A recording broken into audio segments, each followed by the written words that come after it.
that Ritz-Carlton gives every person, staff members, house cleaning, pool person, every person who works there, the right to comp $2,000 for any incidents, because they figured that the average customer of Ritz-Carlton will spend $100,000 on location. So to do $2,000, I mean, you're only talking about 2% of what potentially your customer will bring back to you. It's interesting you say that, because I was actually thinking about this situation on the way here, that we went to Disney a few years ago, and my daughter threw up. This was, gosh, this must have been 4 or 5 years ago, but Hannah threw up all over my wife. And we were going into the Pirates of the Caribbean. She evidently had eaten something, drank something that just made her sick on her stomach, and she just threw up all over my wife. And so my wife's walking around in a black dress with throw up on it. And we had only been there a few hours. Right. And she's like, oh my gosh. And so we're walking along, and I'm saying we need to buy you something else to wear. But, you know, it's Disney. It's not cheap. You know, she's on a dress. She's going to have to buy a dress or pants and a shirt, you know. So you're looking at easily $100 to $200 to just replace her outfit today. And an employee sees her, walks up to her and says, come here. Takes her into the store, pick out whatever you want. Wow. We're just going to give it to you. And we're just shocked. She's like, well, we don't want you to have a bad day. And see, I have told that story a dozen times, and it just makes Disney look good. Right. And they do that kind of thing too. I mean, if they see something that's not being done right, or somebody's having an issue like that, they're going to really go out of their way. Because what's it really costing them? I mean, you want your customers to have a good day. Right. You know, what is Disney's motto? Golly, it's really good too.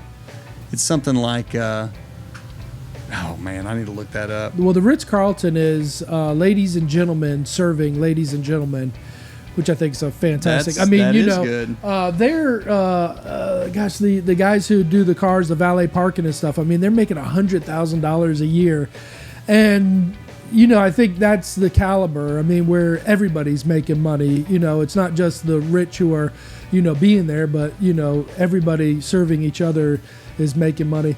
You know, funny because we're going to Disney, you know, Monday, Tuesday.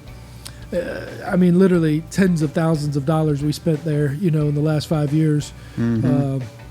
And I was actually telling everybody, you know, they're like, well, how much do we bring for food or stuff like that? And I'm like, how good of experience do you want? That's the question. I mean, you know, bring $20 if you want to just get by. If you want to go, you know, really eat it up, do it up, I mean, bring $100. You know? I agree. And I mean, man, you can have such a good time, and there's so much that's available there. I mean, you know, they have hidden things around there for the really people that really want to spend some money.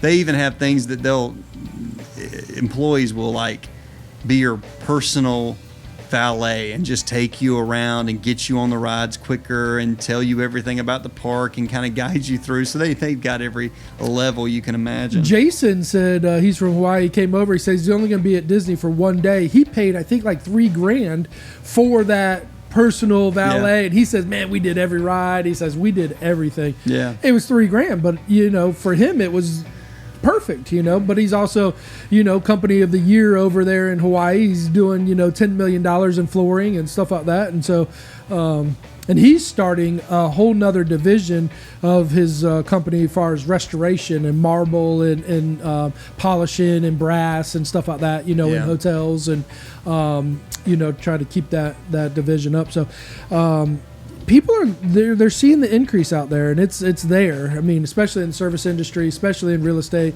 the economy is booming. So, you know, there's such a negative outlook on everything because I think that we have a lot of news, and negative news seems to be more popular than positive news. I don't know that that's really true, right? But that's what happens. So there's a lot of negativity, a lot of fear mongering. There's money in pushing fear. I mean, one of the things about selling gold and silver is, if you've ever seen the commercials, oh man, what's going to happen when the world collapses? You got to have your silver or your gold. I'm thinking if the world collapses, I mean, silver and gold, I mean, it might work a little while, but I mean, you know, the thing is,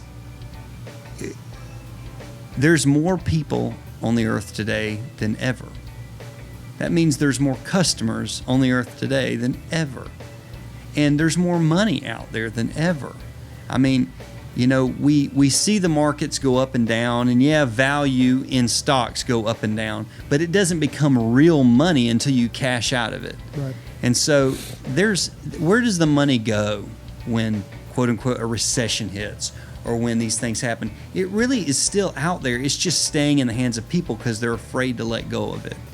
And, the bottom line is how much we think and interpret and believe. So much of these things affect what we see. It's people's behavior. I mean, that's what the stock market is. It's people that are guessing what behavior is going to be. And so they're tracking behavior. And so they'll know that when that oil price is released on Wednesday, that you can watch it like a clock. The minute it is, the thing just shakes for a while. And it's like, then it calms down. Why is it? It's a behavioral thing. It's like, and I guess the point really being, if we can understand people's behavior, man, you can really make a lot of money on it. Yeah, my question is to the listener, I mean, obviously you have a business, obviously you're successful and happy with where your business is, and so now you're looking at, do you go to real estate? What do you do for retirement? Do you sell your company? Can you increase your company by 100%, 200%? How would you increase your company? All great questions. You are the answer. You have the answer. Keep on listening and we'll help you along the way.